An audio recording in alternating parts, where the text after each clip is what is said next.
Hey, how's it going, guys? Mr. Boss for the win here, and in today's GTA video, we're actually going to be talking about the next Grand Theft Auto game, GTA 6, whatever it's going to be called, and if it should take a more serious and realistic tone to the game. So there, of course, has been no confirmation of GTA 6, or like I said, whatever it's going to be called from Rockstar. We can only assume, due to the success of Grand Theft Auto 5, that there's going to be another GTA game. And there was actually a post on one of the subreddits for Grand Theft Auto 5 by user JoeBar321, and he posed a question that was, anyone else hope they go back to a more serious direction with Grand Theft Auto 6? And it actually got a lot of traction, and I thought it was a cool topic to touch on. So this is definitely going to be a very discussion-heavy video, so I'd love to hear from you guys on either the comment section down below or reach out to me on Twitter and let me know your thoughts, opinions, and more. So let me read you guys what he said, and then we'll kind of dive into some of the comments and what I think as well. He says, I mean, they probably won't after the backlash that Grand Theft Auto 4 got. We'll touch on that in a little bit, but I always thought it was the right step. Grand Theft Auto 4's story and character are by far the best of the series, that's his opinion, and Rockstar showed with 4 and Red Dead Redemption that they can deliver serious stories with more human characters as well. It's a shame they dropped all of that to go back to a more over-the-top style, but without any depth in Grand Theft Auto 5. Don't get me wrong, it's all a lot of fun, but I think there is more potential. Maybe a better balance would be good. So this is what he's asking for. He's asking for a more serious direction in Grand Theft Auto 6. And what did you guys think of Grand Theft Auto 5? Did you think it was over the top? Did you think it was a little wacky? It was a little loony? I thought it was to an extent.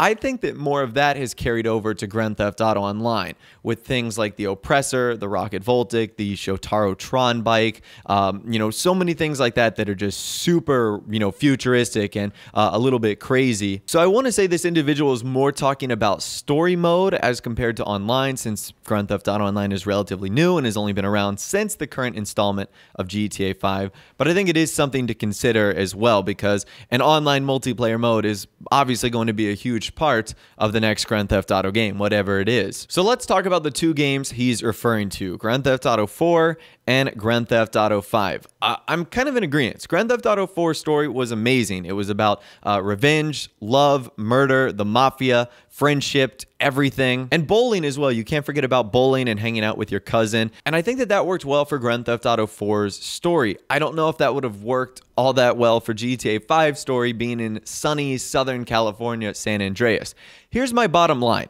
I think that each Grand Theft Auto story is all dependent on the setting and the location. So for example, let's go all the way back to GTA Vice City, which took place in the early 1980s.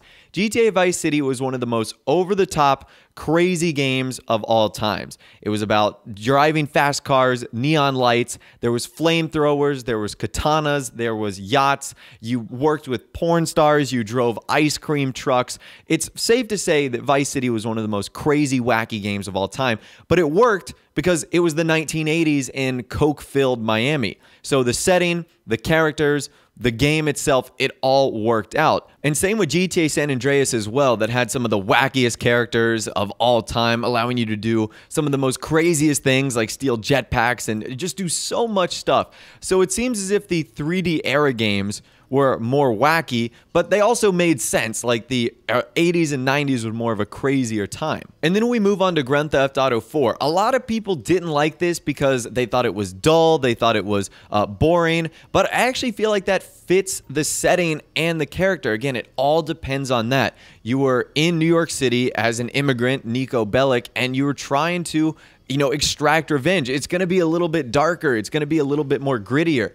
And I think that that fit the story so well. And then with Grand Theft Auto 5, I really don't even know what to think of this, because it's the first time where we've seen multiple protagonists, and that's a whole nother topic for a whole nother day. But I think that GTA 5 was just a continuation of the tone that Rockstar has used for really all GTA games, where there's a serious situation at hand, but the main characters really always come across as over the top and wacky, and they're always getting themselves into pretty ridiculous situations. I mean, in Grand Theft Auto 5, a third of the protagonist is a maniac psychopath that runs around in his underwear. So you've got to consider that Rockstar, I think, tried to combine the best of both worlds with Grand Theft Auto 5. and it does make me wonder what they're going to do in the next Grand Theft Auto game in GTA 6. Again, for me, it all depends on where they go, who the character is, and the time setting. For example, a lot of people are requesting that the next Grand Theft Auto game go back to Vice City. It's the only city that doesn't have an HD remaster. Well, Las Venturas and San Fierro as well, which would be cool, but a lot of people are pointing to Vice City. And there was actually another post by the same user, Jober321, who asked the question, can Vice City work without the 80s? And he said, so the popular setting for the next game seems to be Vice City. It's the only big one that hasn't gotten an HD version, but some people think that the appeal of Vice City Miami was the time that it was set in, and the 80s are iconic.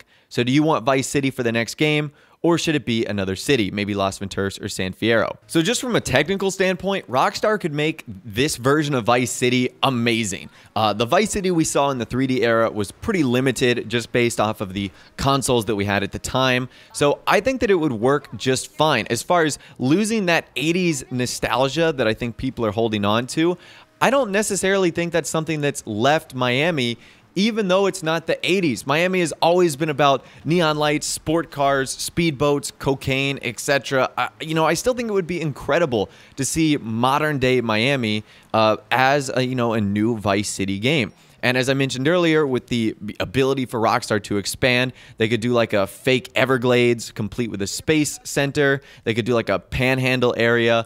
They could make this look amazing, and I'm sure that they could do so much with this setting that would make it so cool. I think it worked pretty well from the transition to San Andreas to GTA 5, where we essentially had Los Santos in the 90s and then Los Santos in modern day era, which is 2013. So basically, I want to hear from you guys in the comment section down below. What direction do you think Rockstar should take the next Grand Theft Auto game? Should it be more serious? Should it be more down to earth? Or should it go back to the roots of some of the older games like Vice City and San Andreas and become a more wackier, crazy style that we all grew up and kind of loved? You guys have heard my opinion that it all depends on the setting, it all depends on the characters, and it all depends on the style Rockstar want to go for. I'm fine with either one as long as they commit to it. With 5, it was kind of a little wishy-washy, and that's the issue I have. I'd rather have it be serious or just crazy and over the top. So like I said, let me know your thoughts, opinions, and more in the comments section down below. I'd love to hear from you guys down there. If you did go and enjoy this video, though, a like rating would, of course, be awesome. And also, subscribe to my YouTube channel if you are new or you like daily GTA 5 videos like this. Well, out of the way, guys, like I said, thanks so much for watching. Take care. I'll see you guys in the next video.